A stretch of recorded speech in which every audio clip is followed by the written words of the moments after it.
That's what I do. I'm producing because I want to get back right now. You are. Well, I'd say this is a former producer. I'd say so. Yeah, it is.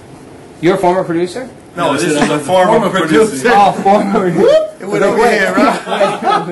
I know you're a lawyer, former lawyer. You're still a lawyer, right? I am. I mean, you're essentially the city's lawyer. I do all the city's legal work, everything. Right. Did you, just out of curiosity before we get into, did you come out of litigation? Yeah. So you are actually a really good speaker. I've tried a lot of cases. Yeah, okay. One of the best there is, I'd say.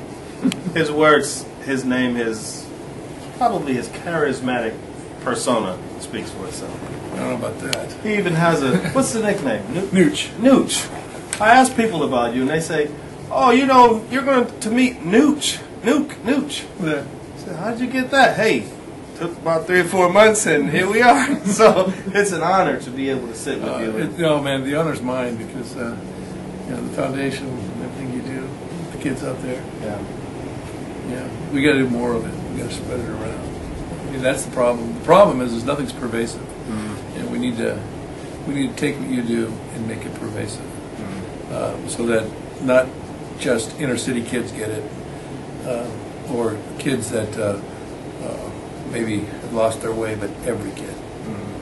Because we're in such a diverse culture now. This is this city is kind of a microcosm of what's happening across the United States. There are so many different cultures now in this society that we have people who are trying to be self-actualized, and then at the same time we have people who are trying to meet their physical needs. They're trying to get tomorrow's bills, and so they're not getting the same message at home. Back in the 40s and the 30s and the 50s, the parents were delivering the message, and society wasn't as fast, so they didn't have to give it so immediately. And now we've got to be on top of it, because if we don't, things happen so quickly. Kids' lives can change on a dime.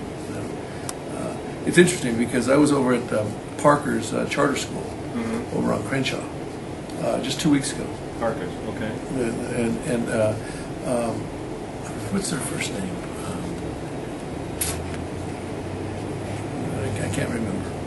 But I was talking to the 6th, 7th, and 8th graders, and I told them to do a little exercise. And it's really interesting. I had them all shut their eyes. Okay? I had them all close their eyes. And I said, now I want you guys, how old are you? And they all said, their ages. They ranged from 10 to like 13 years old. I said, okay. All right, now I want you guys, now you're 16 years old. You just got your driver's license. You're in the car. You're driving. You see yourself? Okay, you're 16. Now, you're just, you're 18 years old, 19 years old. You see yourself? What are you doing? Are you graduating from high school? Are you working? What are you doing? Are you at the beach? Where do you see yourself? What do you envision yourself? Now you're 25 years old. What are you doing? Are you at work? Are you at home? Are you on the unemployment line? Are you down on Skid Row? Are you strung out on drugs? Where are you? Where are you? See yourself. Vision yourself. Envision what you are. Now you're 30. What do you see? What do you see? Are you married? Are you single? Are you in a house? Are you working? What is it? Then I had them all raise their heads up, open their eyes, and I said, okay. I said, how many of you guys saw yourself on Skid Row? Not one. I said, how many of you saw yourself in college?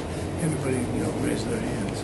How many of you saw yourself when married? A bunch of them raised their hands. Have children? Yeah. I said, now, go back to when you were 16. Were you driving a car? Was it a beat-up jalopy? Or was it a nice car? I said, when you were at home, was your house clean or was it dirty?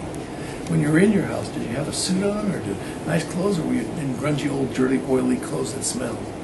Not one of them. They all saw themselves with this sort of idyllic life, And I said, and I told them, I said, all that's possible. It's all about choices. It's all about the decisions that you make along the way. When you make a bad decision, you move away from how you just saw yourself.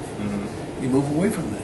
So every bad decision you make, you move further and further because it's harder to get back to that line. And I said, so the key to getting from where you are today that nice house, with that nice car, coming home from work clean and not dirty and all that, is making a series of good decisions. And that's what we're lacking. We're lacking in teaching these kids the importance of good decision making. And that's what your foundation does. But that's one of the topics. You're exactly right. Teaching these kids that bad decisions result in bad outcomes. Let me interrupt that, Taylor.